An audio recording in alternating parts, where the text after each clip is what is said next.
4 bulan berlalu. Surat cerai sudah kudapat. Sebenarnya bisa lebih cepat, tapi berhubung sibuk kerja, jadi lambat pengurusan. Tak ada air mata melihat kertas yang berhasil membuatku menyandang status janda secara resmi. Aku sudah biasa. Sarah, nanti gak usah beli nasi. Emak udah masak. Pesan dari emak masuk. Sudah 2 bulan, emak dan bapak berada di kontrakan. Bahkan, Tia semakin jarang ke rumah neneknya. Karena bapak lebih cepat menjemput pulang sekolah. Hanya setiap hari Sabtu, Tia bermalam di rumah neneknya. Dan itu pun dijemput Andi. Iya, Mak, balasan pesan dariku. Aku mengambil tas, lalu siap-siap ingin pulang. Namun, Sarah, tiba-tiba Pak Ismail masuk ke ruanganku. Ya, Pak, tas kembali kuletakkan di meja. Aku bisa bicara sebentar. Pak Ismail duduk di kursi depan mejaku. Oh, iya, Pak. Ada masalah dengan laporan, Pak. Aku juga duduk kembali. Susah kali ya panggil aku Mas. Panggilan Mas lebih enak didengar. Ia tersenyum menatap. Entah kenapa membuatku salah tingkah. Tidak. Aku tak boleh GR. Selama ini tak ada lagi pembahasan tentang amanat Kak Amel. Bapak adalah atasan. Rasanya kurang sopan aja manggil Mas, jawabku. Dan entah berapa kali aku jelaskan tentang ini.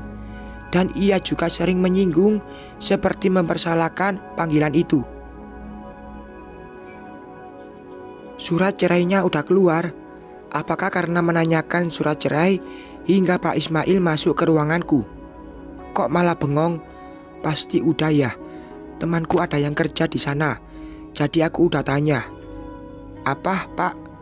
Kok aku merasa Pak Ismail mencari tahu sendiri tentang urusanku? Ia malah tersenyum lagi.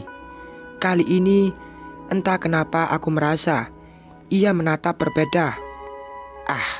Aku takut kebawa perasaan.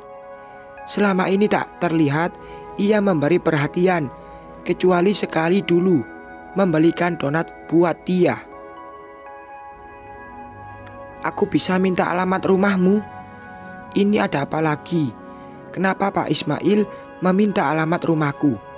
Atau jangan-jangan... Astaga, jantung ini kok malah deg-degan. Ada apa, Pak? Maksudku rumah kontrakan kecil dan tidak ada AC. Astaga, kenapa malah bicara masalah AC?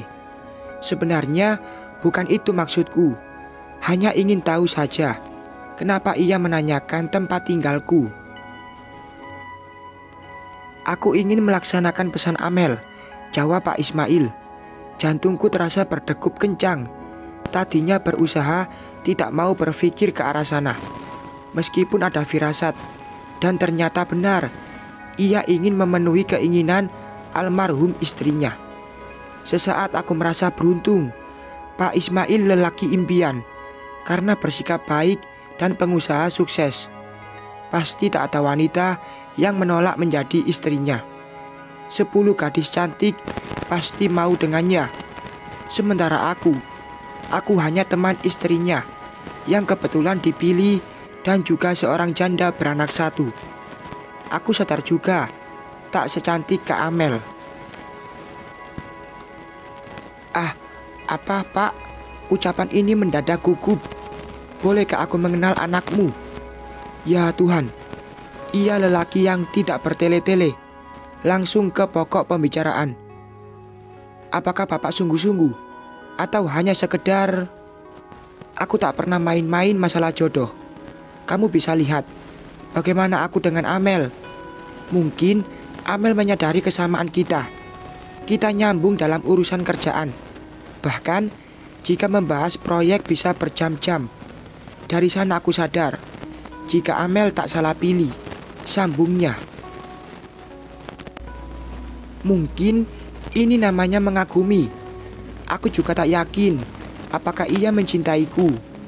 Namun cinta itu bisa datang sendirinya dengan kebersamaan. Mungkin ia berusaha membuka hati. Di rumah juga ada bapak dan emak, Pak, jelasku. Alhamdulillah, aku juga bisa kenalan dengan emak. Aku menyetujui kemauan Pak Ismail agar mengenal dia. Pengenalan itu penting karena akan menjalin rumah tangga. Dan malam ini Pak Ismail akan berkunjung ke kontrakan.